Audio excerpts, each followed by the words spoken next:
अब हम बात करेंगे हमारा जो एग्रीकल्चर का मसला है, एग्रीकल्चरल क्राइसिस हमारा क्या है, इस एग्रीकल्चर क्राइसिस के ऊपर अब हम बात करेंगे। तो एग्रीकल्चर आपको पता है हमारा बिगेस्ट एम्प्लॉयमेंट सेक्टर है, बहुत बड़ा हमारा एम्प्लॉयमेंट सेक्टर है। 50% से ज़्यादा जो एम्प्लॉयज़ हैं आपके वो एग्रीकल्चर डिपार्टमेंट के अंदर है, ठीक है। लेकिन आप देखते हैं कि आपकी जो जीडीपी बन रही है, जो एग्रीकल्चर से आपकी जीडीपी बन रही है वो 20% से भी कम है। 20% अगर आप जीडीपी लगा रहे हैं एग्रीकल्चर की, इतना आप खर्चा कर रहे हैं एग्रीकल्चर पे, इतना आपका स्किल्ड लेबर है, लेकिन उसके बावजूद आप देखते हैं 20% आपकी जो है ना जीडीपी है। ये क्यों है, वजह क्या है इसकी? तो यही हम कॉजेज में डिस्कस करेंगे कि क्यों ऐसा हो रहा है, आपका एग्रीकल्चर के अंदर क्या मसला है। यहाँ पर हमारी वही बात आ जाएगी कि हमारे यहाँ पर अनलाइंड कैनाल है, ये वाटर का मसला है कि हमारे अनलाइंड वाटर है, ठीक है।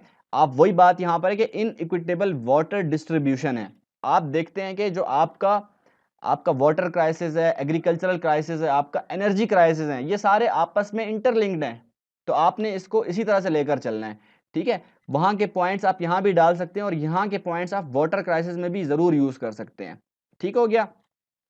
अगला मसला क्या है हमारा, ये तो मैं डिस्कस कर चुके हैं, ज़्यादा मेरे ख्याल में नहीं कि हम जो है ना फिर से ये अनलैंड कैनाल्स को और इनइक्विटेबल वाटर डिस्ट्रीब्यूशन को डिस्कस करें। ये वही बात है कि जहाँ पर आपका जो है ना जिस फसल पे आपके ज़्यादा जो है ना पानी चाहिए वहाँ आप कम पानी दे रहे हैं, जहाँ कम पानी चाहिए वहाँ आप ज़्यादा पानी दे रहे हैं, ठीक है। जैसे हमारे इमरान खान साहब ने केपीके के अंदर, आप देखते हैं केपीके के अंदर उन्होंने बहुत सारे दरख्त लगाए।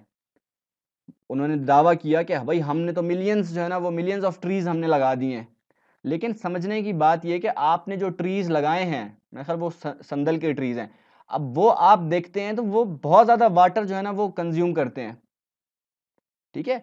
तो ये इस तरह नहीं करना है आपने, पानी वैसे ही नहीं है और आपने ऐसे दरख्त लगाए हैं जो कि आपका पानी ज्यादा जो है ना वो कंज्यूम करते हैं, ऐसी आपने वो चीजें नहीं लगानी है। तो यही वो समझने की बात है हमारी, पॉलिटिकल भी इनस्टेबिलिटी है, ठीक है। फिर क्या है, क्रॉप रोटेशन। क्रॉप रोटेशन में क्या है मसला, देखें जो भी आपकी फसलें होती हैं, जो आपकी ज़मीन होती है, वो कुछ टाइम तक इसके अंदर न्यूट्रिएंट्स होते हैं, ठीक है। आपने देखा है कि इसके अंदर जो न्यूट्रिएंट्स होते हैं वो न्यूट्रिएंट्स ख़त्म, जब आप फसल लगाते हैं आपकी फसल पक जाती है तो वो जो न्यूट्रिएंट्स होते हैं वो न्यूट्रिएंट्स ख़त्म हो जाते हैं, न्यूट्रिएंट्स आपके जो पौधे आपके लगे होते हैं वो ले जाते हैं। तो इसके लिए क्या होता है कि आपको गैप देना पड़ता है बीच में, आपको 6 महीने का आपको गैप देना पड़ता है, ठीक है। ये जो एग्रीकल्चर के अंदर लोग जो एग्रीकल्चर का कोर्स करते हैं, बीएस इन एग्रीकल्चर कर रहे होते हैं, उनको ये तमाम चीज़ें सिखाई भी जाती हैं। लेकिन आपको पता है एजुकेशन का भी बहुत बड़ा मसला है, सही एजुकेशन प्रोवाइड नहीं की जाती है। तो इसी वजह से उनको भी सही पता नहीं है कि सॉयल मैनेजमेंट, यहाँ पर आपका सॉयल मैनेजमेंट बिल्कुल भी नहीं है, ठीक है। हालांकि उन्होंने पढ़ी हुई हैं ये बातें, जो हमारे एग्रीकल्चर के अंदर स्टूडेंट्स हैं उन्होंने ये बातें पढ़ी हुई हैं, लेकिन उनको फिर भी समझ में नहीं आता कि भाई हम और कसूर उनका भी नहीं है, वो बेचारे अपने हैंड पे क्या करें, एक दो आदमियों का तो काम नहीं है ना, ये तो पूरी मैनेजमेंट का काम है, ठीक है। अब एक बंदा जो है ना वो एग्रीकल्चर के अंदर जो है ना अकाउंट्स ऑफिसर है या आपका जो कोई क्लर्क है, वो बेचारा क्या कर सकता है, वो तो बैठ के उसका काम ये बिल बनाए ना, जो आपकी टॉप लेवल मैनेजमेंट होती है उसका काम है सारा, तो वो इनएफिशिएंट है। आपका न्यूट्रिएंट्स का इशू होता है, मैंने आपको बता दिया कि आपको गैप देना पड़ता है, ड्यूरेशन, आपको कुछ ड्यूरेशन के लिए आपको छोड़ना पड़ता है कि आप वहां पर अपनी क्रॉप्स ना लगाओ, ताकि आपके जो न्यूट्रिएंट्स हैं वो आपके जो है ना दोबारा से आ जाएं आपके, ठीक है। ये आपका मसला है सारा। अब लाजमी बात है क्रॉप रोटेशन के ऊपर तो पूरी पूरी बुक्स लिखी जा चुकी हैं, लेकिन हमने इसकी जो मेन बात है वो समझनी है, ठीक है। वो मेन बात मैंने आपको बता दी। अगली बात ये कि आपकी लैक ऑफ फार्मर अवेयरनेस है। अब देखें आपके बहुत सारे लोग तो आपके एग्रीकल्चर का कोर्स करते हैं, लेकिन आज भी आप जो आपके बैकवर्ड एरियाज हैं आपके, वहां पर आप जाएं और वहां के जो फार्मर्स हैं आप उनको देखें, वो बिल्कुल जो है ना वो इलिटरेट फार्मर्स हैं, उनकी कोई ट्रेनिंग नहीं है, कोई एजुकेशन नहीं है उनके पास कि भाई आपने सॉइल मैनेजमेंट कैसे करनी है, आपने जो है ना वो ये जो आपके न्यूट्रिएंट्स हैं उनको उनकी मैनेजमेंट आपने कैसे करनी है, इस बात से आपके फार्मर्स अनअवेयर हैं बहुत सारे। और आप देखते हैं बहुत सारे जो आपके फार्मर्स हैं उन्होंने कोई जो है ना बीएस किया होता है ना एमएस किया होता है, उनमें तो कोई कोर्स ही नहीं किया होता, कोई एजुकेशन ही नहीं होती उनकी, लिहाजा उनकी ट्रेनिंग ना होने की वजह से वो ज़्यादा लालच में आकर ये वाला क्रॉप रोटेशन वाला काम जो है ना वो नहीं करते, ये क्रॉप रोटेशन वाला काम करते हैं। बार बार एक फसल खत्म हुई तो दूसरा जिस चीज़ का सीजन आया वो लगा दिया। माल्टे का सीजन खत्म हुआ तो आपने जो है ना वो आपका वो लगाना शुरू कर दिया, मैंगो लगाना शुरू कर दिया वहीं पर। आपने आपका जो है ना मैंगो का सीजन खत्म हुआ, आपने वहीं पर जो है ना और चीजें लगाना शुरू कर दी, आपने गैप नहीं दिया। यही मसला हमारे जो है ना फार्मर्स का है, जो कि बिल्कुल उनके अंदर अवेयरनेस नहीं है। ठीक हो गया। फिर आपकी नो रिसर्च इंस्टीट्यूशंस हैं, कोई हमारी रिसर्च इंस्टीट्यूशंस नहीं है। एक हमारी जो है ना फैसलाबाद के अंदर एक एग्रीकल्चर का जो है ना वो मामला है, वहाँ पे काम किया जाता है, लेकिन ठीक है वो भी बहुत ज़बरदस्त है। एग्रीकल्चर फैसलाबाद के अंदर एग्रीकल्चर की जो इंस्टीट्यूट है, लेकिन आप देखते हैं कि सिर्फ एक है। ठीक है, सिर्फ एक है, और इस एक से आपने क्या, ये वही वाली बात है जैसे कि आपके अहमद बिलाल सूफी साहब जो है वो फख्र कर रहे थे कि हमारी इंटरनेशनल लॉ की एक ही जो है ना वो फर्म है यहाँ पर। तो और वो फख्र कर रहे थे, यहाँ पर भी आप ये एग्रीकल्चर जो फैसलाबाद वाले हैं ये फख्र करते हैं कि हमारी एक ही जो है ना वो रिसर्च इंस्टीट्यूट है यहाँ पर। तो ये फख्र की बात बिल्कुल भी नहीं है। ठीक है, ये आपके अफसोस की बात है, और इसके अंदर आपको चाहिए कि आप इस जो है ना आप इस कल्चर को ख़त्म करें।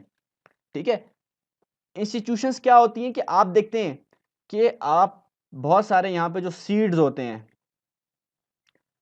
यहाँ पे रिसर्च का आप लोग समझें, मकसद समझें कि रिसर्च इंस्टीट्यूशंस की ज़रूरत क्यों है हमें।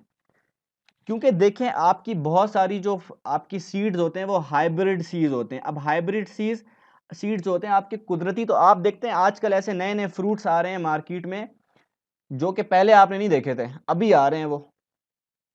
तो वो कुदरती नहीं है वो।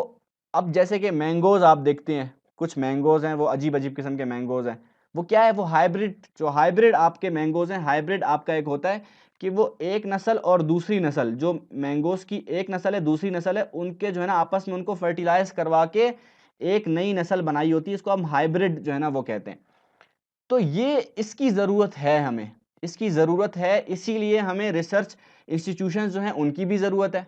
तो रिसर्च इंस्टीट्यूशंस की हमें इसीलिए ज़रूरत है कि आप जो है ना वो जो आपकी जो अनसीज़नल आपकी जो है ना जो चीज़ें हैं वो भी आप प्रोड्यूस कर सकते हैं इससे।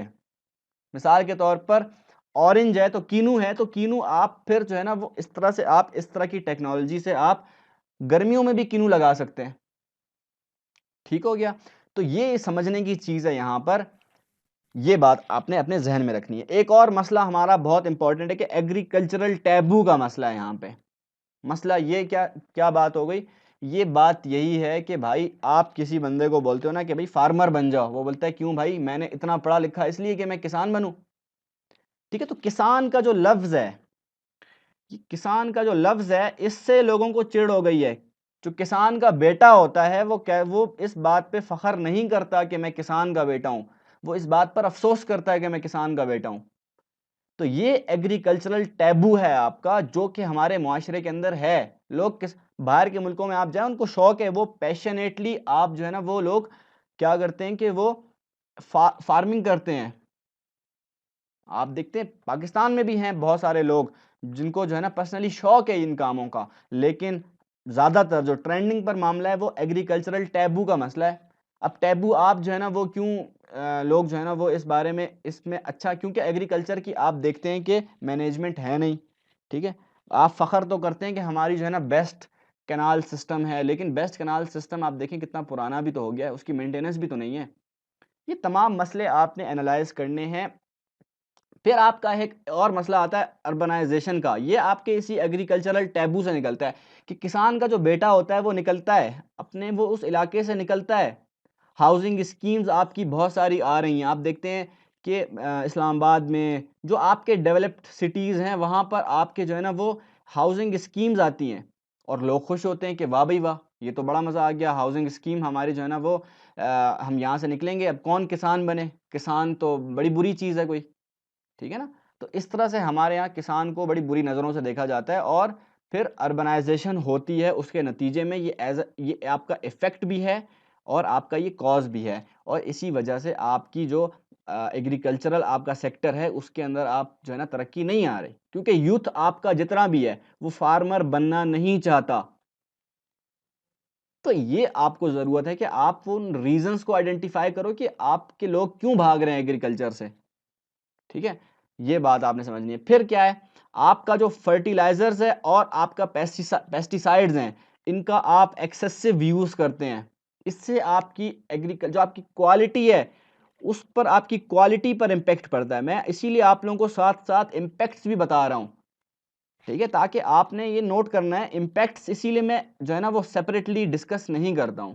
मैं जितने भी इम्पैक्ट्स होते हैं वो आपके जो है ना यहीं पर आपके कॉजेज में ही आपको बता रहा हूं कि भाई ये कॉज है, इससे ये इम्पैक्ट पड़ रहा है। तो इसीलिए आपने एट द एंड परेशान नहीं होना कि हमें जो है ना इसने इम्पैक्ट्स तो करवाए ही नहीं। तो इम्पैक्ट्स हो रहे हैं यहीं पर, आप लोग खुद देखें। फिर क्या है, आप देखते हैं एक और मसला यहाँ पर है कि आप जो है ना वो आपकी स्पेसिफिक फर्टिलाइजर्स होते हैं स्पेसिफिक क्रॉप्स के लिए। हर जो क्रॉप होती है आपकी, उसके लिए आप एक ही फर्टिलाइजर नहीं, हमारे यहाँ यूरिया बड़ा मशहूर, और यूरिया हर जगह पे आप डाल रहे हो, तो भाई हर चीज के लिए अपनी अलग किस्म की एक फर्टिलाइजर होती है, एक अलग किस्म की खाद होती है। फर्टिलाइजर का मतलब होता है खाद। तो ये खाद हर चीज की अलग किस्म की होती है, जब भी आपको इस पर ध्यान में रखना पड़ता है, ठीक है। इसका हम रफ यूज करते हैं, ठीक हो गया। इसकी वजह से आपकी जो है ना, और उसके अलावा आपकी पेस्टिसाइड्स हैं। पेस्टिसाइड्स जो होते हैं वो कीड़े मारने की दवाइयाँ होती हैं, ठीक है। जो आपके जो इंसेक्ट्स होते हैं या आपके पेस्ट, जो आपके जो है ना ये होते हैं इंसेक्ट्स होते हैं, आपके जो पेस्ट्स होते हैं, ये आपके क्या करते हैं कि हर एक के लिए, आप जनरल साइंस एंड एबिलिटी में भी ये बात पढ़ते हैं कि हर किस्म के इंसेक्ट के लिए, हर किस्म के पेस्ट के लिए आपके पास सेम पेस्टिसाइड्स नहीं होना चाहिए। इंसेक्टिसाइड्स और पेस्टिसाइड्स आप देखते हैं, हमने बस एक ही लिया हुआ है, 1 गैलन हमने खरीदा हुआ है पेस्टिसाइड का, और वो तमाम फसलों में हम लगाते हैं। तो तमाम फसलों में लगाने से क्वालिटी भी ख़राब होती है, आपकी प्रोडक्टिविटी में भी कमी आती है, तो ये तमाम मसले आते हैं, ठीक है। ये अपने जहन में रखनी बात। अगली बात कि नो टारगेटेड गवर्नमेंट सब्सिडीज, ये बहुत इंपॉर्टेंट बात है कि गवर्नमेंट जो सब्सिडीज देती है वो टारगेटेड नहीं होती हैं।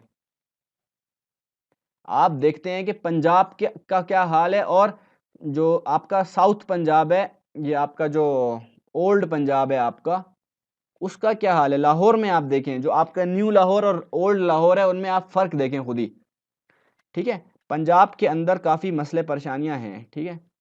तो ये क्यों है, इसकी वजह क्या है? इसकी वजह यही है कि गवर्नमेंट की जो सब्सिडीज़ हैं, जो गवर्नमेंट जो पैसा देती है, जो है ना, सब्सिडीज़ मतलब गवर्नमेंट अपने जो आपके जो जितनी भी फर्म्स होती हैं, आपकी इंस्टीट्यूशंस होती हैं, आपकी इंडस्ट्रीज़ होती हैं, वो अगर गिर रही होती हैं, आपकी जो इंडस्ट्रीज़ होती हैं उनकी जो है ना वर्थ आपकी गिर रही होती है, तो गवर्नमेंट उसको सपोर्ट करने के लिए उन फर्म्स को सब्सिडीज़ प्रोवाइड करती है। तो वो टारगेटेड नहीं है सब्सिडीज, जहां जरूरत है वहां नहीं मिल रही, और जहां जरूरत है जहां जरूरत नहीं है वहां पर लोग, आपको पता है, करप्शन भी कर रहे हैं, ठीक है। करप्शन का एक बहुत बड़ा एलिमेंट यहां पर आ जाता है, ठीक है। अब ये जो गवर्नमेंट सब्सिडीज देती है आपको, ये इससे करप्शन जो आपका, सॉरी, जो आपकी जो फर्म्स आपकी जो गिर रही होती हैं, जिनकी जो शेयर प्राइसेस होती हैं वो गिर रही होती हैं, तो गवर्नमेंट उनको क्या करता है, गवर्नमेंट उनको सब्सिडीज देता है उनको ऊपर उठाने के लिए। ये आपका नियो लिबरल कॉन्सेप्ट है। ये नियो लिबरलिज्म का कॉन्सेप्ट है, जो कि आपका जो फ्रैंकलिन डी रूजवेल्ट थे आपके, उन्होंने ये काम किया था, ठीक है। तो अब यहां पर हमने समझनी है बात, दूसरी बात ये हमारी कि नो एक्सेस टू टेक्नोलॉजी के का कोई एक्सेस नहीं है हमारे पास। आपने देखा है आजकल जो है ना वो डिजिटल फार्मिंग हो रही है। डिजिटल फार्मिंग जो हो रही है, आप देखते हैं चाइना के अंदर हो रही है डिजिटल फार्मिंग, बहुत आपकी जापान के अंदर हो रही है, लेकिन आप क्यों नहीं कर रहे डिजिटल फार्मिंग, ठीक है। डिजिटल फार्मिंग की हमें ज़रूरत है, और आपने देखा होगा कि उन्होंने बड़े बड़े जो है ना वो ब्लॉक्स बनाए हुए हैं, और वहाँ पर उन्होंने ऐसी लाइंस बनाई हैं, और हर लाइन के अंदर उन्होंने कुछ पौधे लगाए हुए हैं। तो ये है टेक्नोलॉजी का प्रॉपर यूज़, जो कि हमारे यहाँ बिल्कुल भी नहीं है। इससे भी हमारी एग्रीकल्चरल डेफिशिएंसी होती है। आपका जो एग्रीकल्चर आपका है, वो आपका जो है ना वो फ्लरिश नहीं कर पाता, क्योंकि नई नई टेक्निक्स आई हैं। लोग आपको देखो कहाँ पहुँच गए, लेकिन हमारे यहाँ जो है ना वो इनकॉम्पिटेंट जो है ना वो मासेस हैं, इनकॉम्पिटेंट। तो ये इनकॉम्पिटेंसी की वजह से आपका यहाँ पर जो है ना वो इनकॉम्पिटेंसी आ रही है। क्यों? कि हमारे पास टेक्नोलॉजी के लिए एक्सेस नहीं है, हम टेक्नोलॉजी को बेटर यूटिलाइज नहीं कर सकते, we could not make better use of technology. ठीक है, तो ये हमने बात समझी है। फिर हमारा क्या है यहाँ पर, हमारा है सर्कुलर डेफिसिट। सर्कुलर डेफिसिट का क्या मतलब है, ये आपने समझना है बात को। अब देखें, ये एक फार्मर है, ठीक है, अब ये कुछ जो है ना वो प्रोड्यूस करता है, कुछ फसलें लगाता है, मान लें ये गंदम की फसल लगाता है, वीट आपका लगाता है। अब ये क्या करता है, ये डायरेक्टली मार्केट जाकर ये नहीं बेचता गंदम, ये क्या करता है, ब्रोकर ढूंढता है, ब्रोकर। तो ब्रोकर इससे जो है ना वो चीज लेता है, गंदम लेता है, यहां से इससे सस्ते में ली और आगे जाकर मार्केट में महंगे दामों बेचता है। ठीक है, एक्सपेंसिवली उसको जो है ना वो सेल आउट करता है। इससे क्या होता है, अब जो ये फाइनली जो है ना जो आपकी जो गंदम थी वो मार्केट में गई, उसका पैसा तो बड़ा आया, लेकिन उसका जो जो कमीशन इसको आया, उतना कमीशन जो असल मालिक है, असल जो मेहनत जिसने की है फार्मर ने, उसको नहीं मिला। उसका जो है ना असल जो पैसे थे वो उसको नहीं मिले बेचारे को, उसको कम पैसे मिले। ठीक है, तो इस वजह से वो बेचारा फिर दोबारा से इन्वेस्ट नहीं कर पाता ठीक से, वो अपने घर के खर्चे पूरे करे या दोबारा से इन्वेस्टमेंट करे। तो जो बीच का बंदा होता है, इनको आप तो इसीलिए आप इनको, फिर इसी से हमारा अगला पॉइंट आ जाता है कि लैक ऑफ इंफ्रास्ट्रक्चर। तो हमें इनको इंफ्रास्ट्रक्चर देना है, फार्मर्स को इनको फैसिलिटेट करना है, इनको मोटिवेट करना है, इनको जो है ना आपको इंसेंटिफाई करना है। ठीक है, ये आप जब करेंगे तो फिर आपका मामला हल होगा। ठीक है, ब्रोकर्स आपके जितने भी हैं वो आपके फार्मर्स को एक्सप्लॉइट करते हैं इसी लैक ऑफ इंफ्रास्ट्रक्चर की वजह से, कि आपने जो बहुत बड़े बड़े जो है ना आपके जो आप देखते हैं आपके जो टन्स के हिसाब से आपके जो है ना वो ट्रक भर जाते हैं, और वो ट्रक आपके जो है ना वो ले जा रहे होते हैं, जो आपकी व्हीकल्स होते हैं वो आपके सामान लेकर जाते हैं, उसको उनको इंफ्रास्ट्रक्चर चाहिए अच्छा। हमारे यहाँ इंफ्रास्ट्रक्चर नहीं है, और अगर वो जो व्हीकल है उसकी जो है ना वो कॉस्ट इतनी है कि एक फार्मर बेचारा उसको वो जो है ना अफोर्ड नहीं कर सकता। ठीक हो गया। फिर हमारा एक है 14th हमारी जो प्रॉब्लम है वो है होर्डिंग की। ठीक है, ये होर्डिंग बड़ा मसला है, बहुत ख़राब है कि हमने वेयर हाउसेस बनाए हुए हैं, और वेयर हाउसेस के अंदर हम जो है ना स्टॉक्स जमा करके रख देते हैं, और एट द एंड हमें पता चलता है कि भाई जब वो स्टॉक मार्केट में शार्ट हो गया, तो आप क्या करते हो, वो अब लाकर उसको बेचना शुरू करते हो, ताकि मैं जो है ना वो कीमत ज़्यादा करके बेचूं। मिसाल के तौर पर आपने देखा था जो आपकी शुगर है, उसको कुछ टाइम तक लोगों ने होल्ड किया था, होल्डिंग जब उसकी शुरू हुई, फिर आप देखते हैं कि मार्केट से आपकी जो है ना वो जो आपकी शुगर थी वो मार्केट से शार्ट हो गई। उसके नतीजे में क्या हुआ कि जो जिन्होंने होल्डिंग की हुई थी उन्होंने शुगर मार्केट में लाकर बेची, और जो शुगर आपका उस टाइम पे 35 रुपए किलो थी, तो ये लोग उसको जो है ना वो 40 से 45 रुपए किलो बेच रहे थे। आज तो शुगर की कीमत कुछ और है ना, मैं आज की बात नहीं कर रहा, मैं पुरानी बात कर रहा, एक मिसाल दे रहा हूँ आपको। ठीक हो गया। अगला जो मसला आपका है वो है क्लाइमेट चेंज का। क्लाइमेट चेंज ऑब्वियसली आपका, इसके लिए आपको ज़रूरत है कि आप जो आपकी सोर्सेज हैं एनर्जी की, उनको आप जो है ना रिन्यूएबल सोर्सेज पर आप जाओ। रिन्यूएबल सोर्सेज पे आप जाओगे जिसमें आपका वाटर है, आपका सोलर है, आपका विंड है। हम जो है एनर्जी प्रोड्यूस कर रहे हैं वो हम ज़्यादातर जो है ना कोल से और गैस और ऑयल, इन तीन चीज़ों से हम एनर्जी प्रोड्यूस कर रहे हैं। इसका बड़ा नुकसान हो रहा है, आपकी क्लाइमेट चेंज होती है। अब जब आपकी क्लाइमेट चेंज होती है तो इसका डायरेक्ट इम्पैक्ट पड़ता है आपकी जितनी भी क्रॉप्स हैं उनके ऊपर, आपका डायरेक्ट इम्पैक्ट पड़ता है उनकी क्वालिटी। ठीक है, बहुत से तो जल जाते हैं, आपने देखा होगा कि वो जो जो लीव्स होते हैं ना, पत्ते होते हैं, आप देखते हैं कि ये पत्ते होते हैं, इन पे आप देखते हैं सुराख बने होते हैं। ये सुराख क्यों बने होते हैं? ये क्योंकि एसिड रेन होती है। एसिड रेन होती है, जनरल साइंस एंड एबिलिटी में आप पढ़ते हो, जो एसिड रेन होती है आपकी वो इस पत्ते को डिस्ट्रॉय कर देती है। तो जब इसको डिस्ट्रॉय कर रही है वो, तो आप देखते हैं कि वो पूरी की पूरी जो है ना फसलों को तबाह कर सकता है। वो एसिड रेन जो होती है हमारी वो इसीलिए होती है। जो आपका ग्लोबल वार्मिंग क्लाइमेट चेंज का आपका जो टॉपिक है उसमें आपकी तमाम चीज़ें आ जाएंगी। तो क्लाइमेट चेंज का जो टॉपिक है वो फिर हम बाद में उसको डिस्कस करेंगे, साइंस एंड एबिलिटी में उसको डिस्कस करेंगे। यहाँ पर आपने सिर्फ ये जो बुनियादी बात थी आपकी वो समझनी है। पॉल्यूशन की बात भी इसी के अंदर आ जाती है आपकी, कि पॉल्यूशन ज़्यादा है, उस वजह से आपका जो सीपेज हो रहा है, सीपेज की वजह से और उसके अलावा क्या हो रहा है, आप देखते हैं कि जो है ना आपका जो वाटर है वो टॉक्सिक हो रहा है। वो टॉक्सिक का एक अलग से एक टर्म होती है, मेरे जहन में अभी नहीं आ रही वो टर्म, कि वो जो है ना वो क्या बोलते हैं हम उसको, कॉन्टेमिनेशन, कॉन्टेमिनेशन का इशू है आपका, ठीक है। वाटर कॉन्टेमिनेशन का जो इशू है वो आपका बहुत ज़्यादा है, वो इसलिए पॉल्यूशन, ये जितने भी आप देखते हैं वाटर के मसले हैं ना वो एग्रीकल्चर के अंदर भी आपके आते हैं, ठीक है, क्योंकि एग्रीकल्चर को पानी की ज़रूरत है ना, बगैर पानी के आप एग्रीकल्चर नहीं चला सकते, ठीक हो गया। अब हम देखते हैं अपने सॉल्यूशंस, एग्रीकल्चर के सॉल्यूशंस क्या हैं। पहला सॉल्यूशन आपका कि आपने इंसेंटिफाई करना है फार्मर्स को, उनको मोटिवेट करना है, उनको सब्सिडीज प्रोवाइड करनी है, ठीक है। सब्सिडीज आप उनको देंगे तो इस तरह से वो आप जो है ना उनको इंसेंटिफाई कर रहे हैं, ताकि वो फिर क्या करेंगे, वो बदले में आपका री इन्वेस्ट करेंगे और मोटिवेट होंगे। जब भी आप देखते हैं कि कोई बंदा मोटिवेट होता है तो फिर वो अच्छे से दोबारा काम करता है, ठीक है। तो ये है मसला। फिर क्या है, इसी के अंदर आप क्या करेंगे, आप फार्मर्स को जो सर्कुलर डेफिसिट जो मैंने आपको समझाया उसको आप पूरा करने की कोशिश करेंगे। फिर आप पॉलिसी मेकिंग करेंगे। पॉलिसी मेकिंग आपकी जो है ना वो ज़्यादातर आपकी जो एग्रीकल्चर डिपार्टमेंट में है वो होगी, ठीक है। और उसमें जो आपकी टॉप लेवल जो मैनेजमेंट होगी वो आपका पॉलिसी सही से बनाएगी, इन इश्यूज को आइडेंटिफाई करेगी और फिर आपका वो होगा, ठीक है। फिर क्या है, हमारा स्प्लिंटर जो टेक्नोलॉजी है वो हम यूज़ कर सकते हैं। यहाँ पर भी हम यही बात कर, जब वाटर क्राइसिस में हमने बात की थी उसमें हमने इस सेंस में लिया था कि हम जो आपकी स्प्लिंटर, जो आपकी ड्रिप एरिगेशन है वो आप जब करते हैं तो वाटर उससे आपका सेव होता है, ज़ाया नहीं होता वाटर। लेकिन यहाँ पर हम क्या करेंगे, यहाँ पर भी हम यही बात कर लेंगे कि जो आपकी ड्रिप एरिगेशन होगी उससे आपकी जो आपकी इनइक्विटेबल डिस्ट्रीब्यूशन है वाटर की वो आपकी ठीक होगी। इससे फिर आपका जो जो आपकी क्रॉप्स जितनी भी हैं वो आपकी क्रॉप्स जो है ना वो अच्छे से आपकी प्रोडक्टिव होंगी और उनकी क्वालिटी भी ख़राब नहीं होगी, ठीक है।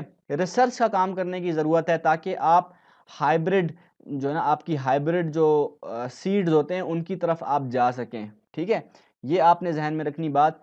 फिर आप अवेयरनेस लेकर आएंगे रिगार्डिंग आपके न्यूट्रिएंट्स और सॉइल मैनेजमेंट की। मैंने आप लोगों को बताया कि सॉइल मैनेजमेंट की जो बात आप करेंगे वो भी यहाँ पर करेंगे, ठीक है ना, अवेयरनेस आप लेकर आएंगे। मैंने आपको एक और बात बताई कि आप बिल्कुल लोकल लेवल पे जाकर आप वो करोगे, ठीक है, अवेयरनेस लेकर आओगे, कैंपेन्स आप चलाओगे, ठीक हो गया।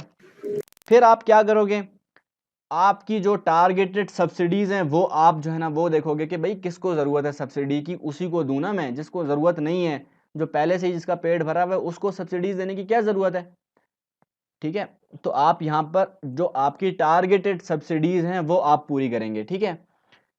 फिर आप क्या है, क्रॉप रोटेशन मैनेजमेंट के ऊपर आप ध्यान देंगे कि भाई अब मैंने कौन सी जो है ना वो फसल लगानी है और कौन सी नहीं लगानी है, कब मैंने गैप देना है, कौन सा सीज़न ऐसा है जब मैं ऐसे सीज़न में जो है ना ज़्यादा से ज़्यादा न्यूट्रिएंट्स जो है ना वो अपनी ज़मीन को पहुंचा सकता हूं, उस सीज़न में आप छोड़ दें, ठीक है, अपनी ज़मीन को। जैसे कि ख़िज़ां का मौसम होता है आपका, तो ख़िज़ां के मौसम में आप क्या करते हैं, आप जो है ना वो छोड़ देते हैं, कोई भी आप फसल नहीं लगाते।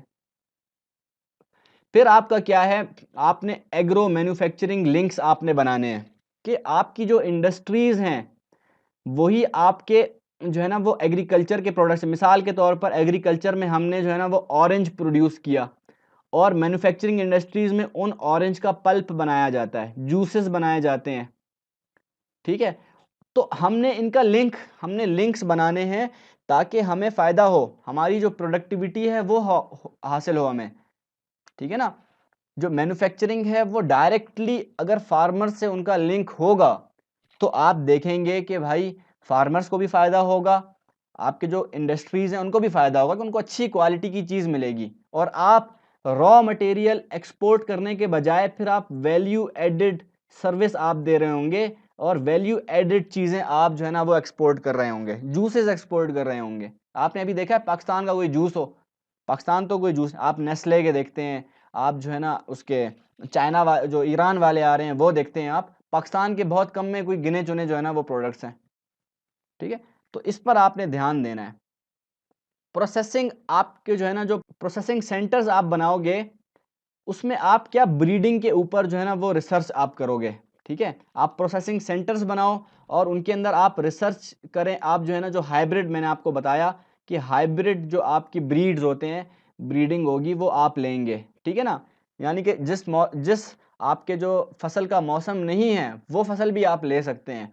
ठीक है ना, ये ऐसी टेक्निक्स आई हुई हैं, ऐसी टेक्नोलॉजीज आई हुई हैं, इनके ऊपर काम करने की ज़रूरत है, क्वालिटी कंट्रोल करने की ज़रूरत है, और उसके लिए ज़रूरत आपको रिसर्च की पड़ेगी। तो उस रिसर्च के लिए प्रोसेसिंग सेंटर्स आपको बनाने पड़ेंगे। ठीक है, ताकि अच्छे से रिसर्च हो, और उस रिसर्च के बाद आप देखते हैं, आपको मैं एक बहुत बड़ी मिसाल देता हूँ कि आप देखें जो भी बड़ी बड़ी कंपनीज होती है ना, जिसकी भी, उनका एक जो है ना वो रिसर्च सेंटर होता है। ठीक है ना, रिसर्च एंड डेवलपमेंट उसे कहते हैं, और वो रिसर्च एंड डेवलपमेंट के उस पर रिसर्च करके अपनी क्वालिटी को इम्प्रूव करते हैं वो।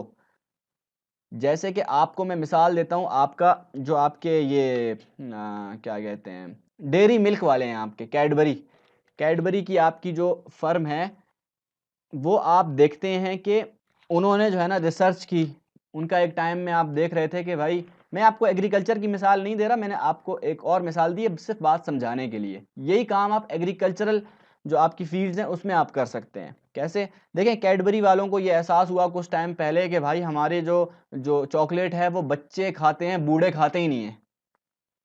उन्होंने इसके ऊपर रिसर्च की कि भाई ये क्या मसला है, क्यों नहीं खा रहे बूढ़े।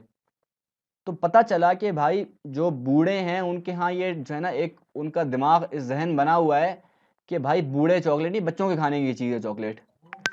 फिर इतनी रिसर्च करने के बाद आप देखते हैं कि उन्होंने फिर ऐसा ऐड बनाया जिसके अंदर उन्होंने जो है ना वो एक ऐड बनाया जिसमें उन्होंने बताया कि भाई खाने के बाद कुछ मीठा हो जाए। उसमें आप देखते हैं कि खाने पे सारे बैठे हैं, बूढ़े भी बैठे हैं, जवान भी बैठे हैं, बच्चे भी बैठे हैं। तो खाने के बाद जब कुछ मीठा हो जाए तो फिर कैडबरी आ रही होती है। तो ये कल्चर उन्होंने बनाया कि भाई जो बूढ़े हैं वो भी खाएं चॉकलेट। तो इस तरह की रिसर्चेस की ज़रूरत होती है। आपकी जितनी भी फर्म्स होती हैं वहाँ पर जो इश्यूज होते हैं उन इश्यूज को आइडेंटिफाई करने के लिए रिसर्चेस होती हैं। फिर जाके आप उसके लिए आप कोई जो है ना कोई प्लानिंग करते हैं। फिर आपकी मनी स्ट्रीम, मैंने आपको बताया मनी स्ट्रीम को आपने जो है ना फिक्स करना है कि आपकी जो जितनी भी वो हैं सर्कुलर डेफिसिट्स हैं, आपके जो फार्मर्स हैं उनको पैसा नहीं मिल रहा, कोई ब्रोकर आता है बीच में और वो फार्मर से सस्ते में चीज़ ले जाता है और मार्केट में महंगे में बेच देता है। फार्मर बेचारे को पैसे मिलते ही नहीं है जिसकी मेहनत थी सारी। अब वो दोबारा री इन्वेस्ट भी उसी ने करना है, वो री इन्वेस्ट नहीं करेगा। तो मनी स्ट्रीम को बेटर बनाने की ज़रूरत है। फार्मर्स को आपने इंफ्रास्ट्रक्चर देना है, फार्मर्स को आपने जो है ना वो इंसेंटिव्स देने हैं ताकि फार्मर्स आपके जो है ना वो मोटिवेट रहें। ठीक हो गया।